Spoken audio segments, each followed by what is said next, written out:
ఇంటికి మీకు ముందుగా వెలుచున్నాడు. అక్కడ మీరు ఆయన చూదురు. ఇదిగో మీతో చెప్పిన నేను. దేవునికి స్తోత్రం. ఈ ఈస్టర్కు ఎన్నో రకాల సందేశాలు ఉంటాయి.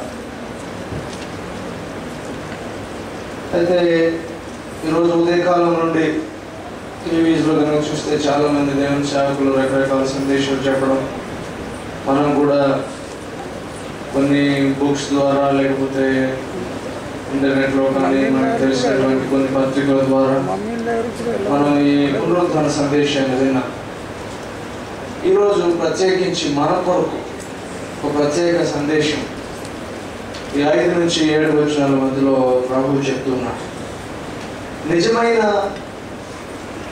ఈ ఈస్టర్ మనసు లేకపోతే ఈస్టర్ సందేశం మన మనసులోనికి రావాల్సినటువంటి సందేశం ఏమిటంటే 5 నుంచి 7 వచనాల్లో మొదటి ఒక మాట చూస్తే 6వ వచనం, ఆయన ఇక్కడ లేడు, తాను చెప్పినట్టే ఆయన లేచి ఉన్నాడు. రండి, ప్రభు పండుకున్న స్థలము చూచి త్వరగా వెళ్ళి ఆయన మృతుల్లో నుండి లేచి ఉన్నాడని ఆయన శిష్యులకు తెలియజేయుడి. మొదటి మాట, ఇందులో 4 ఆజ్ఞలు ఉన్నాయి. ఈస్టర్కు ప్రభు మనకిచ్చే 4 ఆజ్ఞలు, ప్రతి ఒక్కరూ పాటించవలసినటువంటి ఆజ్ఞలు. ఈస్టర్ సందేశంలో మనకు ప్రత్యేకంగా ధ్వనించేటువంటి వినిపించేటువంటి 4 మాటలు. మొదటిది రండి, అది ఆజ్ఞ. ప్రతి ఒక్కరికి, ఇక్కడున్న ప్రతి ఒక్కరికి ప్రభు ఇచ్చేటువంటి ఒక ఆజ్ఞ, రండి. మీరు గమనిస్తే ఆదికాండము 3వ అధ్యాయము అవ్వ ఆదాములు పొరపాటు చేశారు, పాపం చేశారు. ఆ దినం మొదలుకొని పరిశుద్ధుడైన దేవుడు తన 2 చేతులు చాచి, అనగా హవ్వ ఆదాములు పడిపోయినటువంటి క్షణము నుండి ఈ పరిశుద్ధుడైన దేవుడు తన చేతులు చాచి సకల మానవాళిని పిలుస్తున్న పిలుపు, రండి రండి రండి. ఈ ఈస్టర్కు మనకు వినిపించవలసినటువంటి ఒక ప్రథమమైనటువంటి మాట రండి. ఆ దినమైన చెప్తూ ఉన్నాడు, ఇదిగో ప్రభు లేచి ఉన్నాడు, తాను చెప్పినట్టే చేసి ఉన్నాడు. ఆయన చేశాడు, ఆయన శక్తి కలిగిన వాడు. అవన్నీ కూడా గడిచిపోయాయి. 2000 సంవత్సరాలకు మునిపే ఆయన చనిపోయి తిరిగి లేచాడు. ఈ దినం ప్రత్యేకించి మనం వింటున్నటువంటి మాటలు ఏమిటంటే రండి. మొదటిగా ఈ రండి అనడంలో చాలా తలంపులు ఉన్నాయి. మనం చూస్తే మానవుడు పాపము చేసినది మొదలుకొని, పాపము చేసి ఆయనకు దూరమైనది మొదలుకొని ఏ క్షణము ఆయన మౌనముగా లేదు. ఆయన పిలుస్తూనే ఉన్నాడు, రండి రండి రండి. ఇంకా ఆయన చెప్పాడు, ఇదిగో స్త్రీ సంతతి అనగా స్త్రీ సంతానం ఆ యొక్క సర్పం యొక్క తల చితక కొట్టే దినమును నేను ముందుగా చూస్తున్నా. దాని అర్థం ఏంటి? నేను మీకోసం ఇప్పటికే ఒక ఆలోచన చేసి ఉంచాను. నా దగ్గరికి మీరు రావడం కోసం నేను ఆలోచన చేశాను. ఆయన చిత్తం ఏమిటంటే మనం ఆయన దగ్గరకు రావడం.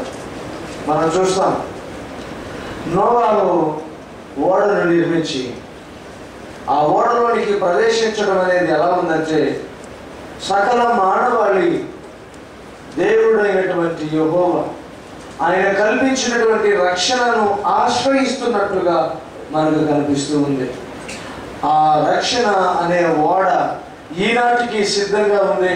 ప్రపంచంలో ఉన్న ప్రతి పరిస్థితి నుంచి, లేకపోతే ప్రతి ప్రభావము, ప్రతి ప్రమాదము, ప్రతి ఆపద నుంచి కాపుదల ఇవ్వగలిగిన సామర్థ్యము ఆ రక్షణ అనే ఓడకున్నది. ప్రపంచంలో ఉన్న పరిస్థితులన్నీ జలప్రళయం వలె ప్రపంచమును ముంచడానికి సిద్ధమై ఉన్న ఈ దినాల్లో ప్రభు ఒక స్పష్టమైన మాట, రండి మీ కొరకు రక్షణ ఓడ సిద్ధము చేయబడి ఉంది, రండి.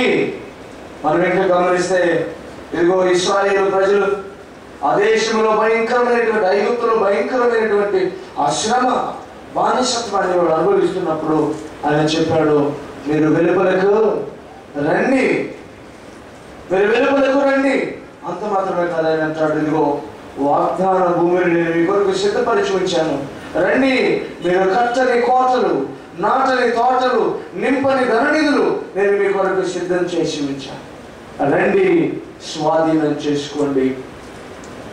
ఇంకా మనం గమనిస్తే ఆయన యెషయా గ్రంథము 53వ అధ్యాయము మొదటి వచనం కనుక ఒకసారి మనం చదివితే, యెషయా గ్రంథము 53వ అధ్యాయము. నేను తెలియజేసిన సమాచారం ఎవడు నమ్మెను? యెహోవా బాహు ఎవరికి బయలుపరచబడెను? లేత మొక్క వలెను, ఎండిన భూమిలో మొలిచిన మొక్క వలెను అతడు ఆయన ఎదుట పెరిగెను. అతనికి స్వరూపమైనను సొగసైనను లేదు. మనం అతని చూసి అపేక్షించినట్లుగా అతని యందు స్వరూపము లేదు.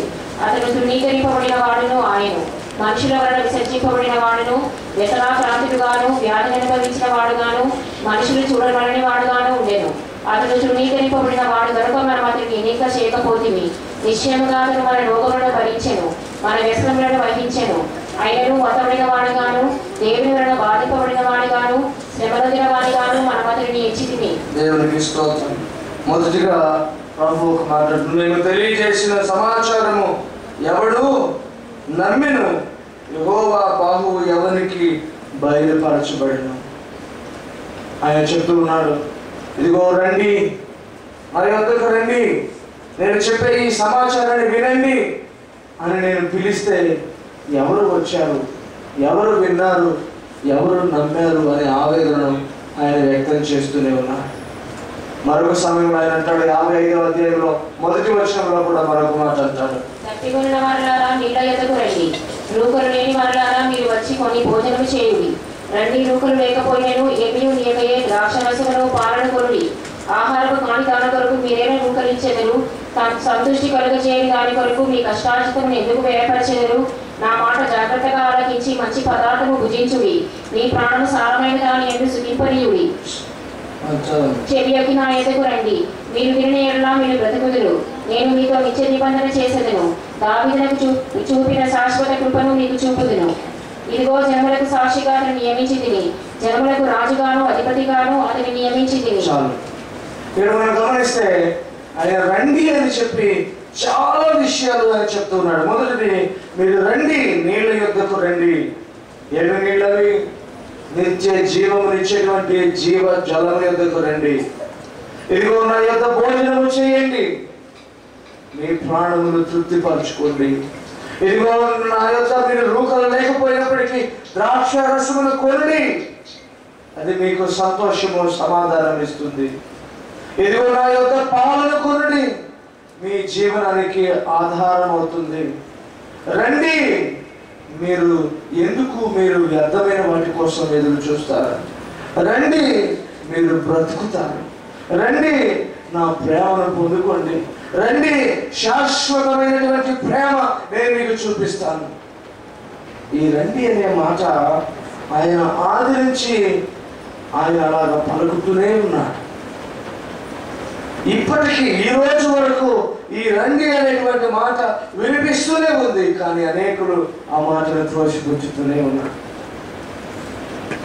యెషయా గ్రంథంలో 55వ అధ్యాయంలో పిలిచినట్టుగా, రండి జీవ జలాన్ని తాగండి, రండి మీ ఆత్మ ఆకలిని తీర్చుకోండి, ఆత్మీయ ఆకలిని తీర్చుకున్నట్టు చేత తృప్తి పొందుకోండి. రండి, మీ వ్యాధి బాధల కష్టముల వల్ల కలుగు వేదన నుంచి విడుదల పొందే ఆ సంతోషకరమైన ద్రాక్షరసమును నా నుంచి కొనండి. మీ జీవనానికి ఆధారమైన పాలను మీరు కొనండి. నా యొద్దకు రండి, వ్యర్థమైన వాటిని విడిచిపెట్టండి. నా యొద్దకు రండి, మీరు బ్రతుకుతారు. నా యొద్దకు రండి, శాశ్వతమైన ప్రేమను మీరు పొందుకుంటారు. ఈ రండి అనడంలో అనేకమైన ఆశీర్వాదాలు ఉన్నాయి. మొదటిగా మనం చూస్తే ఈ ఆదామును రమ్మన్నప్పుడు రక్షణ యొద్దకు రమ్మంటున్నాడు. నోవాహుతో సిద్ధపరిచినటువంటి ఓడలోనికి రమ్మని పిలిచినప్పుడు ఆ రక్షణ వల్ల కలిగేటువంటి ఆ సురక్షితమైనటువంటి ఆ అనుభవంలోనికి, భద్రతలోనికి రమ్మని పిలుస్తూ ఉన్నాడు. ఇశ్రాయేలు రమ్మని పిలుస్తూ ఉన్నప్పుడు వారి యొక్క శ్రమ నుంచి విడుదల కోసం పిలుస్తూ ఉన్నాడు. వారిని వాగ్దాన భూమిలోనికి ప్రవేశించడానికి పిలుస్తూ ఉన్నప్పుడు వారికి కలగని ఉన్న ఆ గొప్ప కృపా ఫలాలు అనుభవించడానికి పిలుస్తూ ఉన్నాడు. ఈ యెషయా గ్రంథం 53వ అధ్యాయం పిలుస్తూ ఉన్నప్పుడు ఆయన ఏర్పరిచిన మనిషిని నమ్మడానికి పిలుస్తూ ఉన్నాడు. 55వ అధ్యాయం పిలుస్తూ ఉన్నప్పుడు నిత్య జీవము కొరకైన ఆ నీటిని, నిత్య జీవము కొరకైన ఆ ఆహారాన్ని, నిత్య జీవము కొరకైన ఆ ద్రాక్ష రసాన్ని, పాలను కొనడానికి పిలుస్తూ ఉన్నాడు. బ్రతకమని పిలుస్తూ ఉన్నాడు. ప్రేమించబడమని పిలుస్తూ ఉన్నాడు. అంత మాత్రమే కాదు, మత్తయి సువార్త 11వ అధ్యాయం 28-29 వచనాలు చూస్తే మీ భారములన్నిటినీ నా యొద్దకు తీసుకుని రండి, నేను భరిస్తాను. మీ భారములన్నిటినీ నా యొద్దకు తీసుకుని రండి, నేను వాటిని మీ నుంచి తీసివేస్తాను. నా కాడి మీ మీద మోపుతాను. నా యొద్ద నేర్చుకోవడానికి రండి, నేను సాత్వికము కలిగిన వాడను, దీన మనస్సు కలిగిన వాడని పిలుస్తూ ఉన్నాను.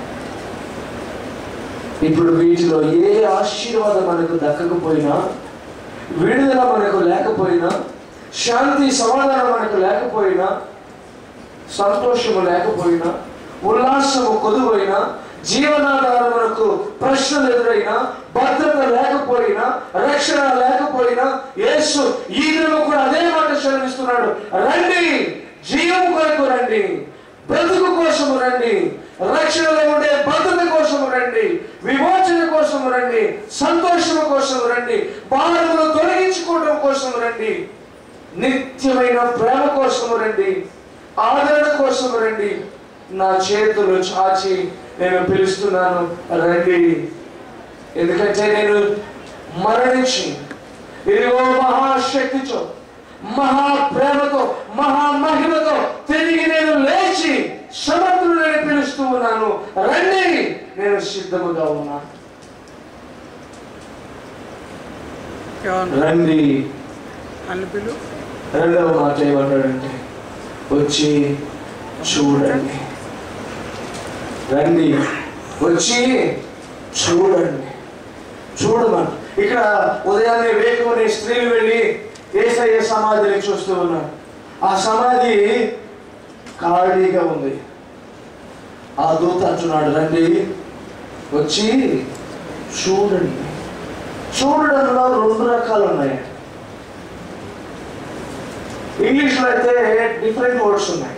లుక్ అండ్ సీ, 2 పదాలు. తెలుగులో 2 చూడటమే. అయితే మనం తెలుగును కనుక వివరించుకుంటే, లుక్ అంటేనేమో మన కళ్ళని డైరెక్ట్ చేయడం, సి అంటే మన కళ్ళ ద్వారా గ్రహించడం, అక్కడ ఏం జరుగుతుందో తెలుసుకోవడం. తెలుగులో చెప్పాలంటే మనం ఇలా చూస్తాం, చాలా విషయాలు మనం చూస్తాం, కానీ దేని మీద దృష్టి పెట్టి చూడం. మన కళ్ళకు ఎన్నో కనిపిస్తాయి. మీరు గమనించండి, ఇప్పుడు ఒకవేళ మనం ఇలాగ ఉంటే ఈ కరుణులకు ఇక్కడ నుంచి ఇక్కడ వరకు అందరూ కనిపిస్తున్నారు. కానీ నా దృష్టి, నా మనసులో నుంచి ఒక కమాండ్ వస్తుంది. దేనిని చూడాలో, దేనిని గ్రహించాలో, దేనిని తెలుసుకోవాలో, దేనిని నేను నేర్చుకోవాలో దాని మీద చూపు పెట్టడం అనేది ఒకటి ఉంది. ఇక్కడ ఆయన ఏం చెప్తున్నాడంటే చూడమంటున్నా. ఇదిగో చూడండి, సమాధి ఖాళీ అయిపోయింది. ఇదిగో చూడండి, ఖాళీ చేసిన దేవుని శక్తిని గ్రహించండి. ఇదిగో చూడండి, దేవుడు చెప్పిన మాట సత్యమని గ్రహించండి. ఇదిగో చూడండి, ఆయన మాటను బట్టి ఆయన తిరిగి లేచి ఆయన మీకంటే ముందుగా వెళ్ళి ఆయన మాటను ఇప్పటికీ రుజువు చేశారని చూడండి, గ్రహించండి. ఆయన మామూలుగా చెప్పట్లేదు చూడమని, చూసి గ్రహించండి. చూసి తెలుసుకోండి, చూసి అన్వయించుకోండి, చూసి పరీక్షించుకోండి, పరిశీలన చేయండి, పోల్చుకొని చూడండి. మనం చాలాసార్లు ఎలా చూస్తుంటామంటే మన చుట్టూ జరిగే పరిస్థితులను మనం అనేక విషయాలు గమనిస్తూ ఉన్నప్పుడు చూసి చూడనట్టు పోతాం. ఆయన అంటున్నాడు, చూసి చూసినట్టే పొమ్మంట, చూసి చూడనట్టు పో. మనందరి టెండెన్సీ అలాగే ఉంటుంది. చాలా విషయాలు ప్రభు వాక్యాన్ని, ముఖ్యంగా దేవుని విషయాన్ని మనము చూసి చూడనట్టు పోతాం, విని విననట్టు పోతాం. ఈ ఈస్టర్కు దేవుడు ఇచ్చే సందేశం ఏంటంటే చూసి చూసినట్లే పో, విని వినినట్లే పో. ఎందుకంటే చూసి చూడనట్లు పోతే దానివల్ల ఉపయోగం లేదు. ఆయన సమాధి ఖాళీగా ఉంది అంటే దాని అర్థం ఆయన చెప్పింది చెప్పినట్లు నెరవేర్చాడు. ఇప్పుడేం తెలియాలి?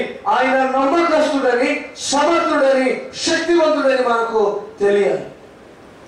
నిజంగా నాకు చూస్తే చూచిన దాన్ని బట్టి నడుచుకోవాలి, వింటే వినిన దాన్ని బట్టి నడుచుకోవాలి. ఈరోజు ఒక సందేశం, ఒక ప్రశ్న ఏమిటంటే, నీవింతకాలము ప్రభు కార్యాలను చూస్తూ ఉన్నావు, ఇంతకాలము ప్రభు వాక్యం వింటూ ఉన్నావు, చూచిన కార్యాలను బట్టి నీవు నడుచుకుంటున్నావా? వినిన దేవుని మాటను బట్టి నీవు నడుచుకుంటున్నావా? ఒక్క ప్రశ్న ఇక్కడ చేరిన ప్రతి ఒక్కరికి, ఎన్ని ఈస్టర్స్కి ఇలాగే నువ్వు దేవుని మాటలు విని ఉంటావు, ఎన్ని సందేశాలు నీవు విని ఉంటావు? నీ హృదయము ఆ మాటలను బట్టి మారిపోయిందా? నీ కార్యములు, నీ మాటలు, నీ యొక్క ప్రవర్తన, ఆయన నుండి నీవు చూసి నేర్చుకున్న విషయాలను బట్టి నీ జీవితం మారిపోయిందా? సూటి అయిన ప్రశ్న. మారిందా? మారకపోతే ఆయన అడుగుతున్నాడు, నీవు చూడడం లేదు, నువ్వు వినడం లేదు, వినినట్లు ఉన్నావు అంతే, చూసినట్లు చూస్తున్నావు అంతే. దేవుని వాక్యం సెలవిస్తుంది, నీవు నిజముగా దేవుని చూస్తూ కనుక ఉంటే, నీవు నిజముగా దేవుని వాక్యమును వింటూ ఉన్నట్టు కనుకైతే నీవు ఎప్పటికే మారిపోవాలి, నువ్వు ఆయనలాగా అయిపోవాలి. నువ్వు గ్రహించాలి, నువ్వు గ్రహించినది, నీవు తెలుసుకున్నది నీ జీవితంలో కనబడాలి. ఇప్పటికీ కొంతమంది అంటే మనకు ద్వేషమే, ఇప్పటికీ కొంతమంది అంటే మనకు కోపమే, ఇప్పటికీ కొంతమంది అంటే మనకు అయిష్టమే, ఇప్పటికీ కొన్ని విషయాలంటే మనకు నమ్మకం లేదు, ఇప్పటికీ మనం అనేక విషయాల్ని క్రీస్తు చేసినట్లుగా చెయ్యం.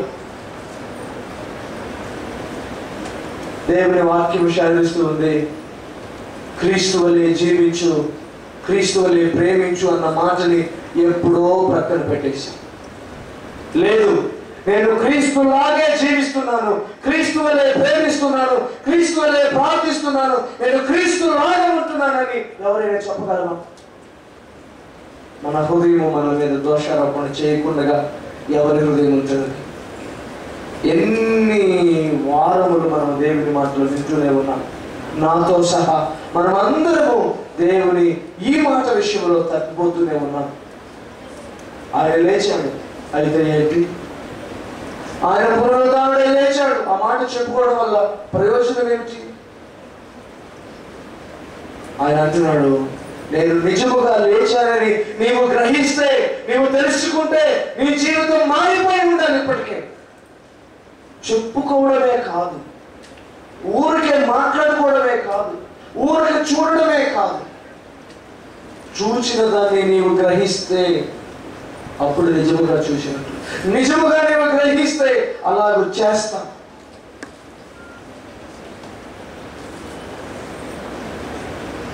కొన్ని విషయాల్లో మనం ప్రశ్నించుకున్నాం.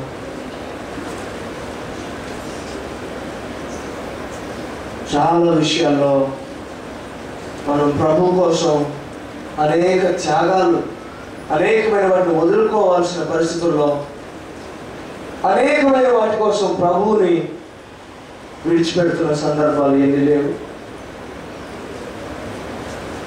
ఉద్యోగం కోసం, లేకపోతే మరొక దాని కోసం నేను అసలు క్రైస్తవునే కాదనుకుని చెప్పేవాళ్ళని చాలామంది చూస్తాం.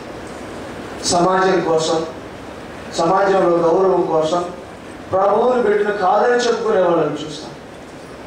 ఆయన బిడ్డలని చెప్తేనే వాళ్లకు ఏదో అవమానం జరిగినట్టు భావించే వాళ్ళని మనం చూస్తాం. దేవుని వాక్యం అంటుంది, వాళ్ళైతే చెప్పలేక అలాగా ఆయన ఎరుగున్నట్లుంటున్నారు. ఆయన వారిని చెప్పుకుని కూడా ఆయన వల్ల జీవించకపోతే ఇంకెంతగా నేను నిన్ను ఎరుగని చెప్తున్నట్లు మన జీవితాలు కూడా. దేవుని వాక్యం విషయాలు రండి, చూడండి, చూసిన దాన్ని అనుసరించండి, చూసిన దాన్ని గ్రహించండి, చూసిన దాన్ని తెలుసుకోండి. మీ జీవితాలు అలాగా మారిపోయాయా? నా జీవితం అలాగా మారిపోయిందా?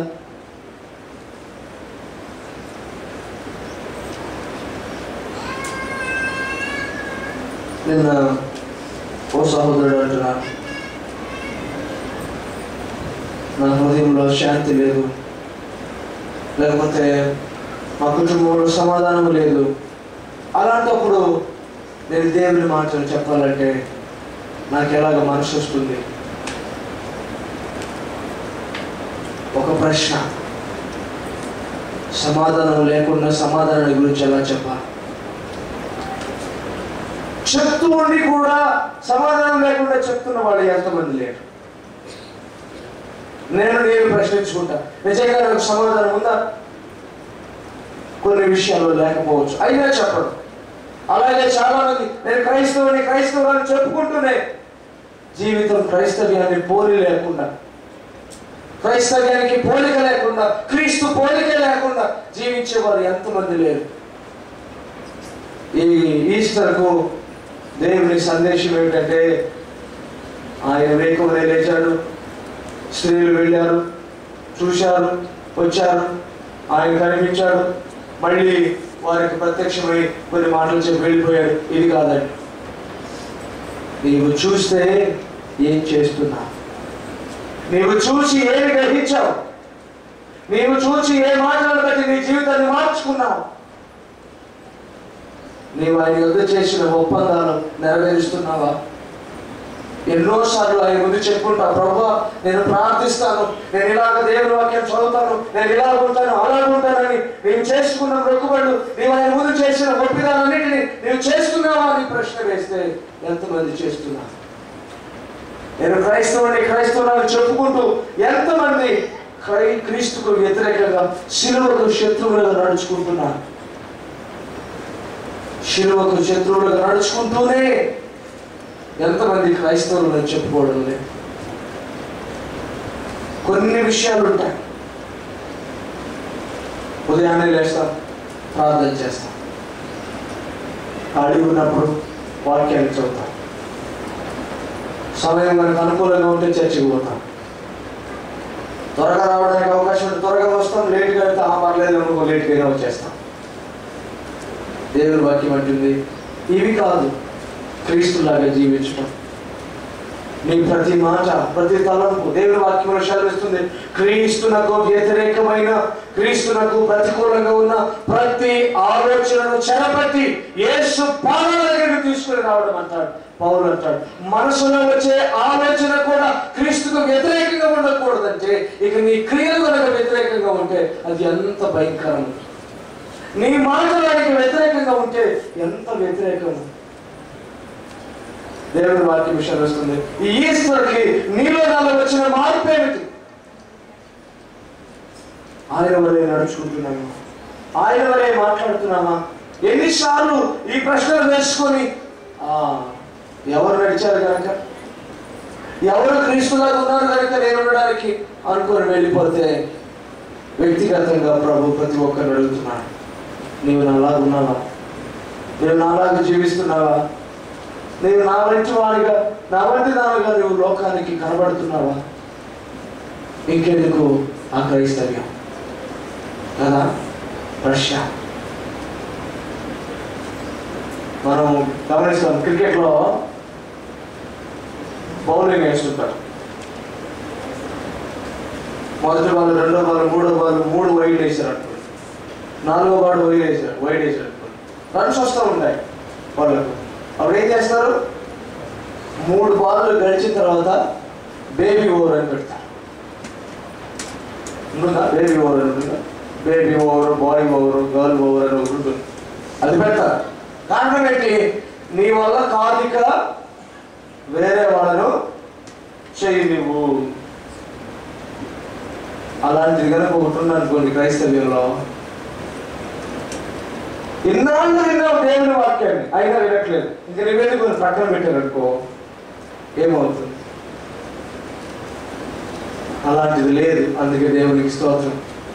ఈ రోజు కూడా ప్రభు అంటూ ఉన్నాడు, నీవు ఇప్పటికైనా ఆయన మాటను బట్టి నడుచుకోవాలి.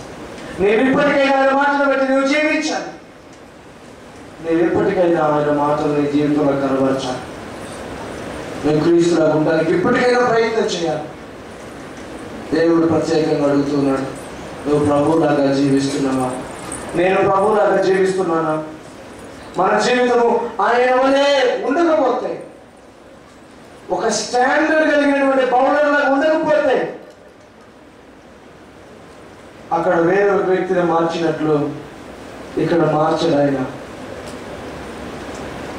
మనమే దానికి అనుకూలంగా మారుస్తారు. అది ఆయన కృప.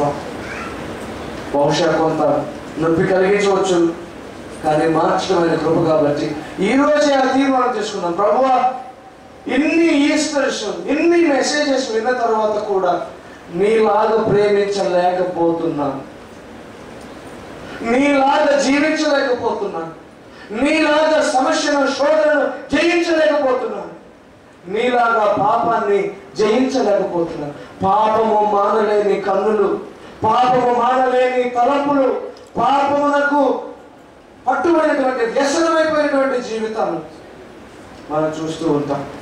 దేవుని వాక్యం సెలవిస్తుంది, మన పాపమును చూడలేనంత నిష్కళంకమైన నేత్రములు కలిగిన ప్రభు మనల్ని చూస్తున్నప్పుడల్లా ఆయన బాధపడతాడు. ఆయన అంటున్నాడు, నన్ను చూడండి నేను ఎంత పవిత్రంగా ఉన్నాను, నన్ను చూడండి నేను ఎంత నిష్కళంకంగా ఉన్నాను, నన్ను చూడండి, చూసి నేర్చుకోండి. ఈ ఈస్టర్ సందేశం ఏంటంటే, రండి చూడండి, చూడండి. మూడవ విషయం ఏంటంటే, వెళ్ళండి, వెళ్ళండి. దేవుని వాక్యంలో స్పష్టంగా మనం ఇక్కడ చూస్తే ఎక్కడికి వెళ్ళాలి? 2వ పేతురు పత్రిక 3వ అధ్యాయం 18వ వచనం.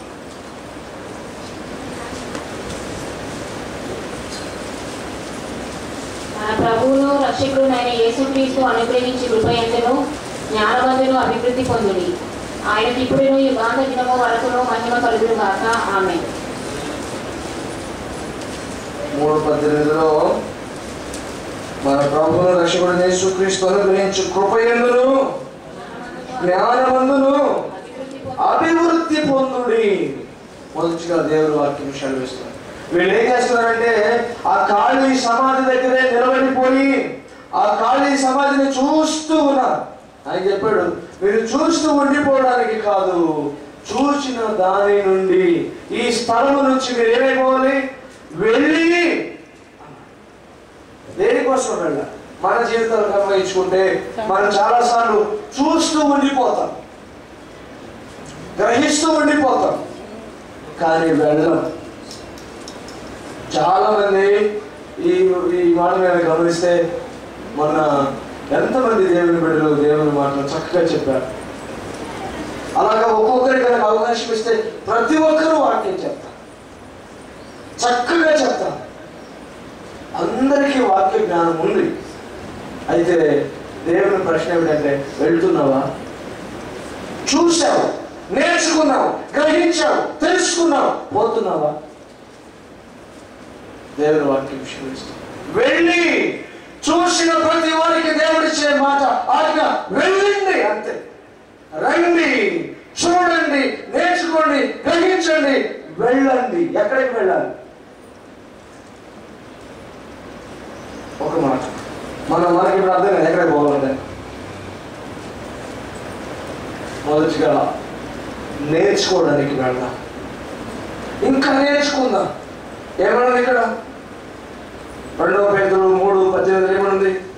మన ప్రభువును రక్షకుడునైన యేసుక్రీస్తు అనుగ్రహించి కృపయందును జ్ఞానమందును అభివృద్ధి పొందడం నేర్చుకోవడానికి వెళ్ళాలి. దినదినము ఆయన కృపలో అభివృద్ధి పొందడానికి, దినదినము ఆయన జ్ఞానంలో ఇంకా అభివృద్ధి పొందడానికి నేర్చుకోవడానికి వెళ్ళాలి. ఎక్కడికి వెళ్ళాలి? నేర్చుకుంటూ వెళ్ళాలి. అక్కడే ఉండిపోకూడదు. ఆయన ఖాళీ సమాధిని చూస్తూ ఉండిపోకూడదు. ఆ మాటలు వింటూ ఉండిపోకూడదు. ఆ మాటలలోనే అక్కడక్కడే ఉండిపోకూడదు. అక్కడ నుంచి జ్ఞాన అభివృద్ధి వైపు వెళ్ళిపోవాలి.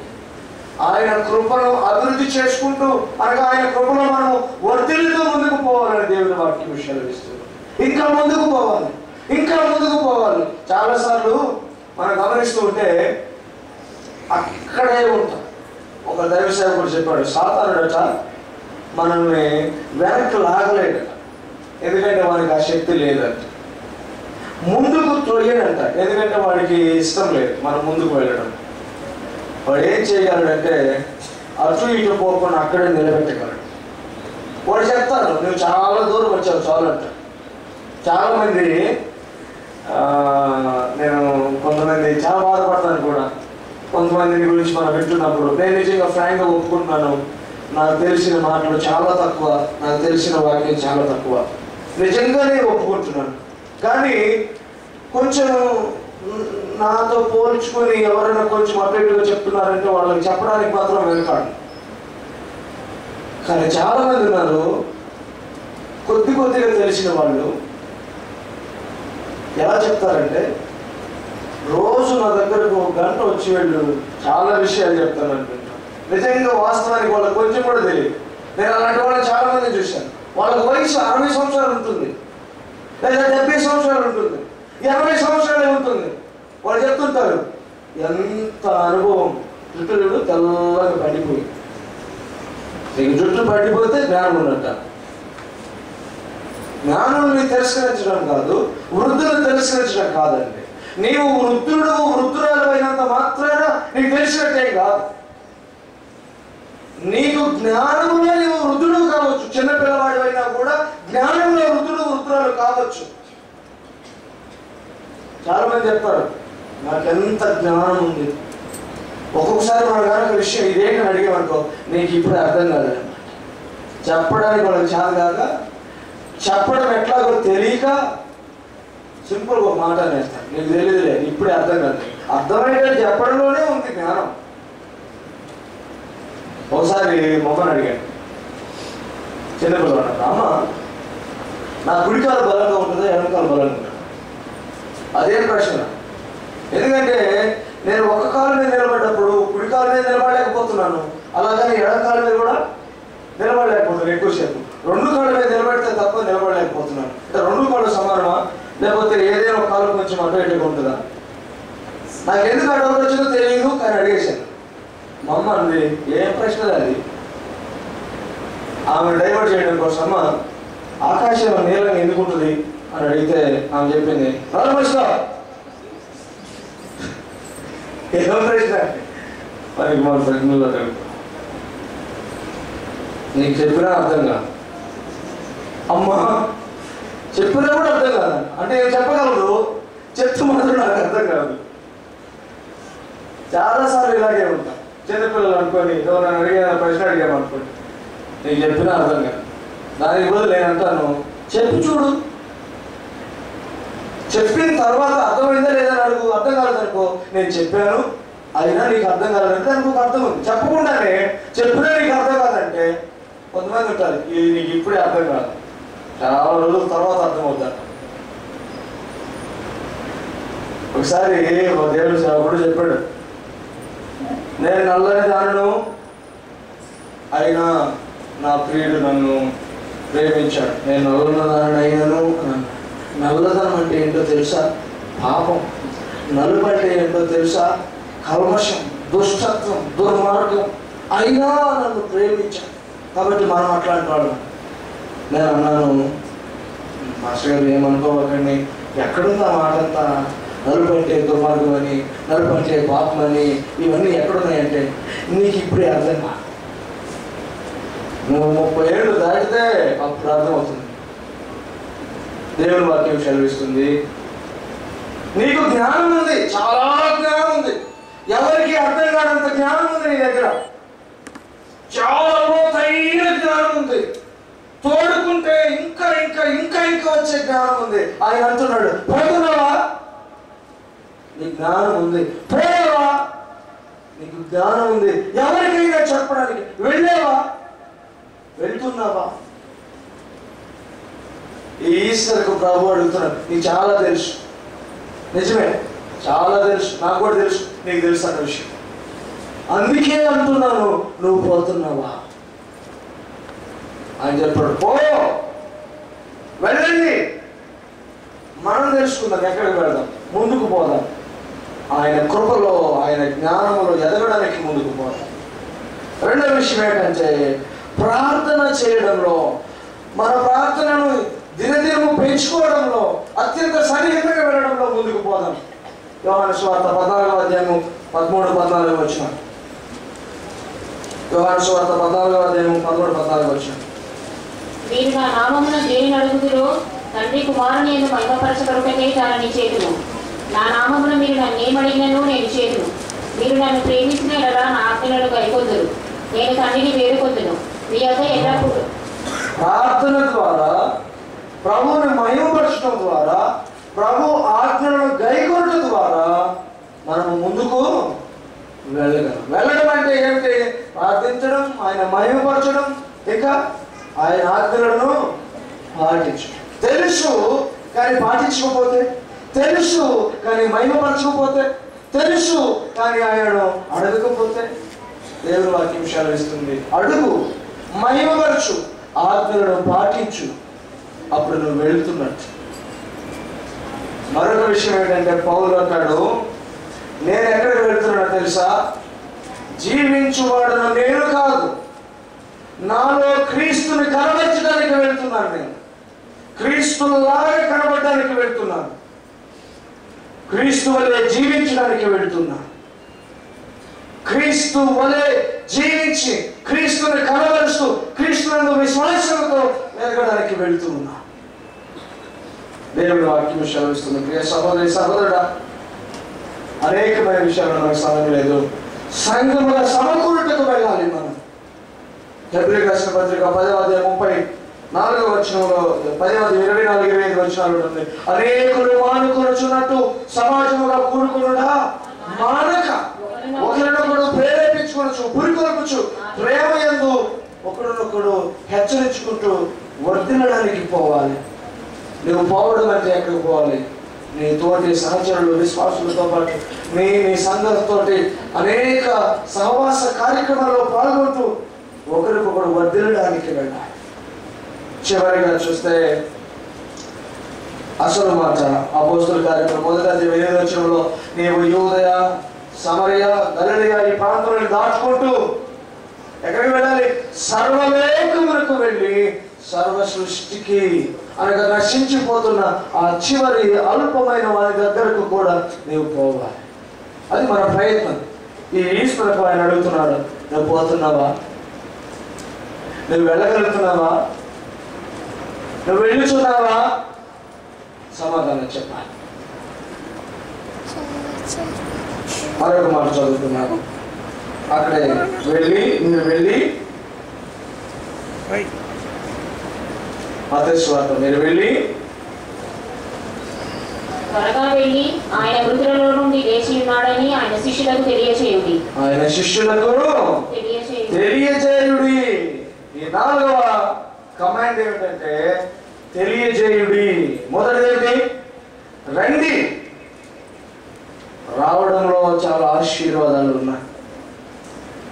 రక్షణ ఉంది, విమోచన ఉంది, విడుదల ఉంది, భద్రత ఉంది, ఆశీర్వాదం ఉంది, సంతోషం ఉంది, సమాధానం ఉంది, వృద్ధి ఉంది, అనేక విషయాలు ఉన్నాయి. ఆయన దగ్గరకు రావడంలో భారము తొలగిపోతుంది, సాత్వికం నేర్చుకుంటాము, అనేక విషయాలు ఉన్నాయి. చూడడంలో గ్రహింపు ఉంది, తెలుసుకోవడం ఉంది, నేర్చుకోవడం ఉంది. అయితే వెళ్ళాలి. ఎక్కడికి వెళ్ళాలి? జ్ఞాన వృద్ధిలో ముందుకు వెళ్ళాలి, కృపలో ఎదుగుతూ ముందుకు వెళ్ళాలి, ఆయన వలె జీవిస్తూ ముందుకు వెళ్ళాలి. ఇకనో జీవించేది మనము కాకుండా మనలో క్రీస్తుని జీవింపజేయడం కోసం ముందుకు వెళ్ళాలి. సహవాసం వలె కూడుకుంటూ మానక వెళ్ళాలి, ఆయన ప్రేమలో ఎదుగుతూ వెళ్ళాలి. నశించిపోతున్న వారి ఆత్మలను పట్టుకోవడానికి వెళ్ళాలి. చివరి మాట ఏమిటంటే తెలియజెప్పాలి. దేవుని వాక్యం సెలవిస్తుంది. ఒక దైవ సేవకుడు అంటాడు, క్రైస్తవ్యం అంటేనంట ఒక భిక్షగాడు మరొక భిక్షగానికి వెళ్ళి పలానా చోట ఆహారం దొరుకుతుందని చెప్పడం లాంటిదంట. ఎందుకంటే వాళ్ళు చెప్తారు, మన కనుక ఒకవేళ అక్కడ నిలబడి ఎక్కువ చిల్లర కనుక జేబులో పట్టుకొని తీసి 1-2 కాయిన్స్ కనుక వాళ్ళకి ఇస్తే అందరితో వెళ్ళరు. వాళ్ళు పక్కన పోయి చెప్తారు, ఆయన దగ్గర చాలా చిల్లర ఉంది, చాలా డబ్బులు చేతిలో ఉన్నాయి, నువ్వు కూడా పో. అలాగే ఎక్కడైనా ఆహారం ఉందనుకోండి, కొన్ని పక్షులు అరుస్తాయి, ఒక్కటే దినం పెద్దగా అరుస్తాయి, ఎక్కడెక్కడ అన్నీ వచ్చేస్తాయి అలుకుంటాయి. ఆ కాకులకి లేకపోతే ఆ పక్షులకి ఇంకా కూడా కొన్నిసార్లు మనం నేషనల్ జాగ్రఫీ ఛానల్లో చూస్తూ ఉంటాం. ఏదైనా ఒక జింకనో లేకపోతే మరో పులినో కనుక, ఒక పులినో లేకపోతే ఒక ఎలుగుబంచో లేకపోతే ఈ వేటాడే కుక్కలు ఉంటాయి, అదో నక్కలో తోడేళ్ళు పట్టుకున్నాయి అనుకోండి, ఒకదానికి మరొకటి మరొకదానికి మరొకటి అనేకమైనవి వస్తాయి. అలాగే వచ్చేటట్లు శబ్దాలు చేస్తాయి. క్రైస్తవ్యం అంటే వాస్తవానికి అది. మనం రుచి చూచే, మనం అనుభవించే, మనము నేర్చుకునే అనేక విషయాల్ని చెప్పకుండా ఉండలేకపోవడమే క్రైస్తవ్యం. ఆ కాకికుండే బుద్ధి కొన్నిసార్లు మనకు ఉండదు. ఆ కాకి గారికి ఆహారం దొరికితే అది పెద్దగా అరుస్తుంది, కేక వేస్తుంది, కావు రండి ఇగో ఇక్కడ ఆహారం ఉందని చెప్తుంది. ఆ కాకికుండేంత మంచి మనసు కూడా మనకు ఉండదు. ఇదిగో నేను క్రీస్తులో ఈ మేలు పొందుకున్నాను, క్రీస్తులో ఈ అద్భుతాలు చూశాను, క్రీస్తు ఇచ్చిన రక్షణను ఇలా అనుభవిస్తున్నాను అని చెప్పలేము. దేవుని వాక్యం సెలవిస్తుంది, వెళ్ళండి తెలియజేయండి. ఒకసారి ఆయన గెదరేనియులు అనే ప్రదేశానికి వెళ్తున్నప్పుడు అక్కడ ఒక మనుషుడు సమాధులలో నివాసం ఉండే మనిషి ఉన్నాడు. ఆయన అనేక మంది బంధిస్తూ ఉన్నారు, సంఖ్యలతో కట్టివేశారు. రాత్రుళ్ళు అనేక విధాలుగా భీకర శబ్దాలు చేస్తూ భయానక జీవితాన్ని జీవిస్తూ ఉన్నాడు. తన శరీరం తానే కోసుకుంటూ ఉన్నాడు, గాయములు చేసుకుంటూ ఉన్నాడు. ఆ పరిస్థితుల్లో ఉన్న వ్యక్తిని యేసయ్య చూసి కనికరపడి అటుగా వెళ్తూ ఉన్నాడు. ఆ వ్యక్తి అంటాడు, నన్ను ఎందుకు, అప్పుడే నాతో నీకేం పని వచ్చావని వాడిలో ఉన్న సాతానుడు అంటాడు. అప్పుడు ఆయన అంటాడు, వెంటనే విడిచి వెళ్ళిపో. వాడు బ్రతిమాలుతాడు, అయ్యా నన్ను ఆ సమాధి దగ్గర ఆ సముద్రం దగ్గర ఉన్నటువంటి పందులోనికి వెళ్ళేటట్టు ఆజ్ఞేయమంటాడు. వెళ్ళిపోతాడు. దేవుని వాక్యం సెలవిస్తుంది, వాడు స్వస్థ చిత్తుడై ఆయన పాదముల యొద్ద కూర్చుండి ఉండుట అనేకులు చూచెను. అంత మాత్రమే కాదు, ఆయనతో పాటు ఎక్కడికి వెళ్తే అక్కడికి వెళ్ళాలని చూశాడు. అప్పుడు యేసయ్య చెప్తాడు, నువ్వు వెళ్ళి మార్కు సువార్త 5వ అధ్యాయము 19వ వచనం. ఆయన వానికి సెలవీయక, నీవు నీ ఇంటి వారి యొద్దకు వెళ్ళి ప్రభువు నీ యందు కనికరపడి నీకు చేసిన కార్యములన్నిటినీ వారికి తెలియచెప్పుమనెను. వాడు వెళ్ళి యేసు తనకు చేసిన వడియు దెకపొలిలో ప్రకటింపనారంభింపగా అందరూ ఆశ్చర్యపడిరి. ఆయన ఏమని చెప్పాడంటే, అయ్యా నేను నీతో కూడా వస్తానయ్యా, నీతోనే ఉంటానయ్యా అని అంటే ఆయన అన్నాడు, నో, నువ్వు వెళ్ళి నీ తండ్రి ఇంటి వారికి చెప్పు, నీ ఊరి వారికి చెప్పు, నీకు తెలిసిన వారందరికీ చెప్పు, నేనేం చేశానో నీకు తెలియచెప్పు. వాడు వెళ్ళి ఆరంభింపగా అనేకులు ఆశ్చర్యపడను. మరొక ట్రాన్స్లేషన్ లో చూస్తే ఆశ్చర్యముతో విస్మయం ఉంది. మరి ఏం చేశారు? విశ్వాసము వైపు అడుగులు వేశారు. విశ్వసించడానికి, ఎందుకంటే వాళ్ళకి తెలుసు ఇతని పరిస్థితి ఏమిటో, వారికి తెలుసు ఇతను బంధించడం ఎంత కష్టమో. ఒక్క మాట చేత బాగుపరిచిన ఆ గొప్ప వ్యక్తి ఎవరోనని ఆయన విశ్వసించడం మొదలు పెట్టారు. కాబట్టి ప్రియ సహోదరి సహోదరుడా, తెలియజెప్పడం అనేది చాలా ప్రాముఖ్యమైన విషయం. అందుకే మనకు ఆయన చేసిన ఆశ్చర్య కార్యములన్నిటినీ మనం వివరించాలి, మనం తెలియజెప్పాలి. కీర్తన 117 107వ కీర్తన 2వ వచనం త్వరగా ముగిస్తున్నాను. కీర్తన 107 2వ వచనం. యెహోవా విమోచించిన వారు ఆ మాట పలుకుదురుగాక. విరోధుల చేతిలో నుండి ఆయన విమోచించిన వారును, తూర్పు నుండి, పడమటి నుండి, ఉత్తరము నుండి, దక్షిణము నుండి, నానా దేశముల నుండి ఆయన పోగు చేసిన వారును ఆ మాట పలుకుదురుగాక. యెహోవా చేత విడిపించబడిన వారు ఆ మాట పలుకుదురు. ఏ మాట? యెహోవా మమ్మును విడిపించెను, ఆయన నామానికి మహిమ అనే మాట వాళ్ళు తప్పక పలుకుతారు. మరొక మాట మనం చూస్తే మార్కు సువార్త 16:15లో మీరు సర్వలోకానికి వెళ్ళి సర్వ సృష్టికి నా వార్తను తెలియచెప్పమన్నాడు. 1 పేతురు 3వ అధ్యాయం 15వ వచనంలో ఒక మాట చదువు. 1 పేతురు 3వ అధ్యాయం 15వ వచనంలో నిర్మలమైన మనస్సాక్షి కలిగిన వారి మీలో ఉన్న నిరీక్షణను గూర్చి మిమ్మల్ని హేతు అడుగు ప్రతివానికి సాత్వికముతోనూ భయముతోనూ సమాధానము చెప్పుటకు ఎల్లప్పుడూ సిద్ధముగా ఉండి. మీలో ఉన్నటువంటి నిరీక్షణను మీరు చెప్పువారై ఉండాలి. మీరు ఏం చేస్తున్నారు, ఏం నమ్మారు, ఎక్కడికి వెళ్తున్నారు, ఏం తెలుసుకున్నారు అనే విషయాన్ని మీరు చెప్పేవాళ్ళు అయి ఉండాలి. మత్తయి సువార్తలో 28వ అధ్యాయం మనం చూస్తున్నాం. ఇదిగో మీతో యుగ సమాప్తి వరకు నేను మీతో కూడా ఉన్నాను, మీరు సర్వలోకానికి వెళ్ళి సర్వ సృష్టికి నా సువార్తను ప్రకటించమన్నారు. ఈస్టర్ సందేశం అదే. రండి, చూడండి, వెళ్ళండి, తెలియజెప్పండి. ఈ 4 విషయాల్లో మనం కనుక కన్ఫర్మ్ చేసుకోగలిగితే నిజంగా అలాగున్నాను అనేది మనం నిజంగా ఈస్టర్ని మనం నిజంగా ఎరిగిన వారము, తెలుసుకున్న వారము అవుతాం. రండి, నా దగ్గర భద్రత ఉంది. రండి, నా దగ్గర ఆశీర్వాదం ఉంది. రండి, విడుదల ఉంది. రండి, మీకు కావలసిన ప్రేమ నా దగ్గర దొరుకుతుంది. రండి, సకల ఆశీర్వాదములు, సమస్త ఆనందము నా దగ్గర ఉంది. రండి, మీకు ఏది కావాలో నన్ను అడగండి, మీ భారములు తొలుగుతాయి, మీ వ్యాధులు స్వస్థపడతాయి, మీ ప్రతి విధమైనటువంటి పరిష్కారములు నా దగ్గర సిద్ధముగా ఉన్నాయి, మీ ప్రశ్నలన్నిటికీ సమాధానాలు సిద్ధముగా ఉన్నాయి.